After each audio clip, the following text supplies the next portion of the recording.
Azam Football Club ni kama walikuwa wamejitengenezea nafasi ya kutokudaiwa matokeo. Lakini tunakoelekea tunapaswa kwanza kudemand matokeo kutoka kwao ili userious uongezeke. Sio kwamba nimesahau hii ni the golden boot, lakini nilikuwa nimepanic kulingana na kile ambacho Azam wamekuwa wanatufanyia wa Tanzania. Tunatarajia mengi na makubwa kutoka kwao kutokana na aina ya uwekezaji unaofanyika kwenye klabu ya Azam Football Club. Hapo jana wamecheza na Wydad Casablanca kwenye mchezo wa kombe la shirikisho barani Afrika kwenye uwanja wa Amani Complex huko visiwani Zanzibar. Leonard, Azam siku ya kwanza tunawazungumzia hapa uliwatetea. Ukasema hatuna cha kuwadai. So wenyewe wameshamaliza, wameshafanikiwa tayari.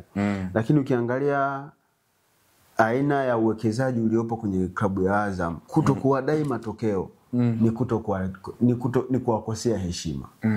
The way tunaweza tukawaheshimu Azam ni kudimandi matokeo kutoka kwao kwa aina ya uwekezaji wanaoufanya. Ni kitu gani kimepelekea Azam jana wakapoteza mchezo? Yeah, of course. Kwanza nizungumze kwamba Azam kwenye kikosi chao wana kila kitu. Wana benchi zuri la ufundi ambalo linaongozwa na coach mwenye mafanikio makubwa barani Afrika, namzungumzia Florent Ibenge, na watu wengi wanafahamu ubora wake akiwa kwenye benchi la ufundi. Amekwishawahi toa hili taji akiwa na RS Berkane. Kwa hiyo anafahamu vizuri namna ambavyo ya kucheza hizi mechi hadi kufika hatua ya finali. Mchezo wa kwanza walipoteza dhidi ya AS Maniema Union. Tukazungumza kwamba hapa shida kubwa kwa Azam ipo kwenye kufunga. Unaweza ukawa na maswali mengi. Wakati Azam FC inatinga hatua ya makundi, walishinda zaidi ya goli 7 dhidi ya KMK ya Mnafikiri. Tukasema kwamba safu yao ya shambuliaji iko vizuri kweli kweli, lakini nyuma walitoka kucheza na ile timu ya Sudani Kusini, walikuwa wanafunga kweli kweli. Lakini kuanzia wameingia makundi wamekuwa wana struggle. Sio kama nafasi hawatengenezi, nafasi wamekuwa wanatengeneza nyingi, lakini kufunga wamekuwa hawafungi. Jana kwenye ule mchezo Azam FC first half mchezo walikuwa wameukamata kweli kweli. Yaani ni kama vile mtu ambaye alikuwa afahamu angekwambia kwamba Azam ni mkubwa, ni giant zaidi ya Wydad Casablanca. Mchezo alikuwa ameukamata kwenye kila eneo la kiungo. Himidi Mao Mkami pamoja na Sadio Kanute walikuwa wamemiliki dimba, namna ambavyo Yanga Azam walikuwa wanashambulia, walikuwa wako bora kweli kweli, lakini shida kwenye kufunga.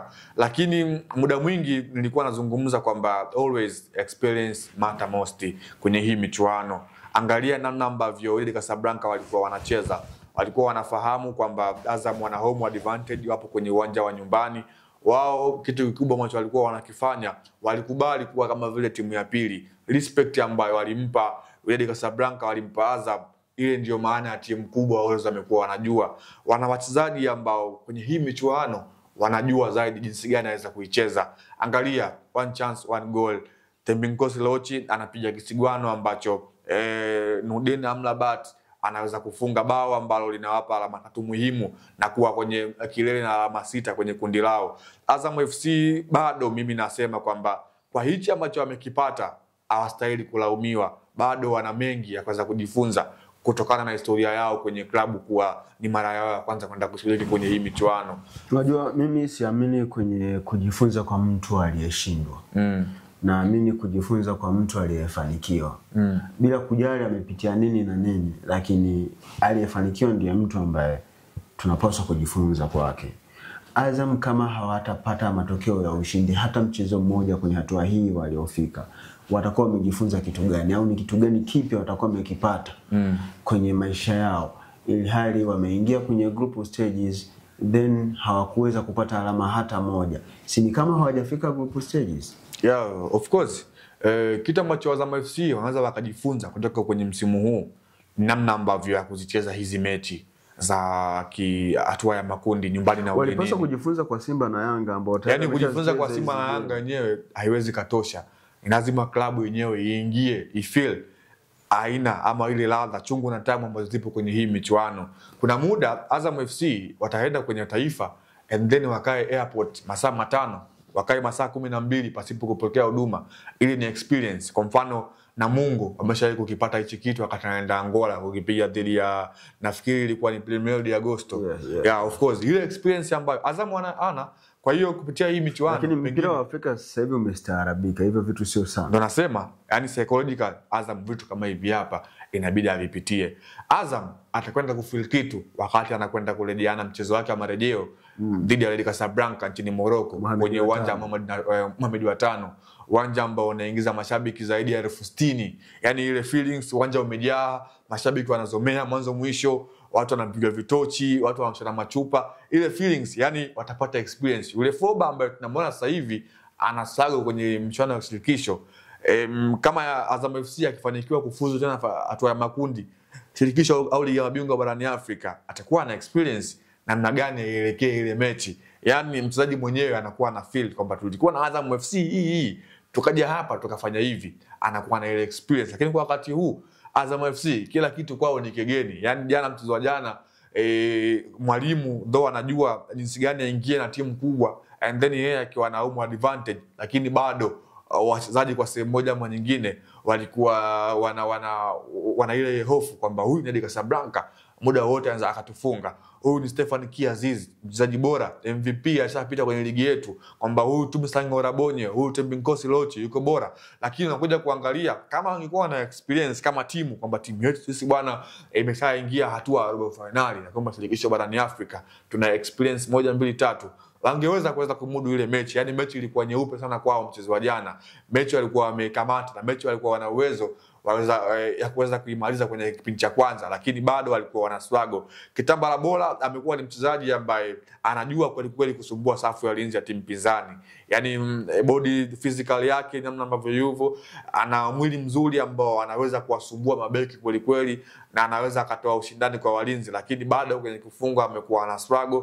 Jana amefunga goli lakini mwamuzi alikataa, sikuelewa kwa sababu gani na goli lilikataliwa, lakini binafsi yangu naamini Azam FC walinyima goli ambao ni halali.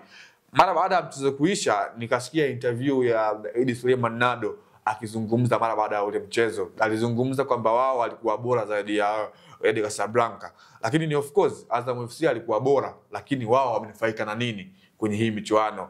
Wydad alikuwa bora, lakini ameibuka na pointi 3 muhimu kwenye kundi, yupo on the top. Wao Azam FC wamekuwa bora, wamefungwa, hawana alama. Kwa hiyo wanakuja kuangalia mechi hizi pekee, hatutaki kuangalia jinsi gani timu inavyocheza. Tuna mata zaidi na kile ambacho unakwenda kukipata kama matokeo. Mimi jana Azam FC ningewapigia makofi na ningewapongeza kama angepata hata alama moja kwenye ule mchezo, lakini ameweza kupoteza moja kwa moja. Kwa hiyo inaua matumaini. Mechi 2 umepoteza and then moja uko nyumbani. Kwa hiyo kwa Azam FC mimi nafikiri kwa msimu huu though bado ni mapema, lakini of course mimi yani nitakuwa mwisho kuweza kuamini kwamba Azam FC anaweza kwenda kwenye hatua ya robo finali. Hebu tumzungumzie Faisal Salum kidogo, kulingana na kile ambacho amekuwa akikionyesha na demands kwa baadhi ya klabu barani Afrika kumhitaji Faisal Salum imekuwa ni kubwa. Kwa performance aliyoonyesha kwenye mchezo wa jana, kuna namna yoyote inaweza ikaongeza thamani yake? Of course mchezaji mkubwa huwa anaonekana kwenye mechi kubwa, na ndivyo ambavyo ameendelea kudhihirisha Faisal Salum Abdalla Feitoto kwenye mechi kubwa ambazo Azam FC amekuwa akizicheza. Jana miongoni mwa wachezaji ambao walikuwa mwiba kweli kweli kwenye safu ya ushambuliaji ya timu ya Azam FC na ambaye alikuwa anawapa heka walinzi wa Wydad Casablanca alikuwa ni Faisal Salum Abdalla Feitoto. Namna ambavyo alikuwa anafanya mashambulizi, namna ambavyo alikuwa anafanya pressing, namna ambavyo alikuwa anashambulia, namna ambavyo alikuwa anajaribu kushoot, namna ambavyo alikuwa ana create nafasi, namna ambavyo alikuwa anafanya kila kitu kiwanjani, alikuwa anadhihirisha ubora wake kwamba yeye ni mchezaji wa aina gani. Na hichi ambacho amekifanya Faisal kinamuongezea wigo mpana, hasa kuwa mchezaji ambaye anajitanulia nafasi yake ya kusogelea hivi vilabu bora barani Afrika vikubwa ambavyo vinamhitaji na vingine ambavyo vimekwisha kuonesha nia ya kumhitaji. Kwa hiyo Faisal Salum anaendelea kufungua ukurasa ya kutambulika kwamba yeye ni mchezaji bora barani Afrika akitokea Tanzania. Waswahili wanasema there is always next time. So Azam, endeleeni kujiandaa, inawezekana siku itakayofuata, kwa maana ya mchezo utakaofuata ikawa ni mchezo mwingine mzuri kwenu na mkafanikiwa kupata matokeo ya ushindi, kitu ambacho binafsi natamani sana kitokee msimu huu ambao kwa mara ya kwanza mmemake it to the group stages ya kombe la shirikisho barani Afrika. Iwe ni historia nyingine kubwa kwa upande wenu, ili next time mtakapokuja kuingia hapa mwe mnajua ni njia gani na njia gani ambazo mnapita ili kuweza kupata matokeo ya ushindi. Mimi ni Lusamo Hamisi Lusamo, nilikuwa na Leopard John, hii The Golden Boot ya Annual TV. Usisahau kusubscribe na kutufuatilia kwenye mitandao ya kijamii.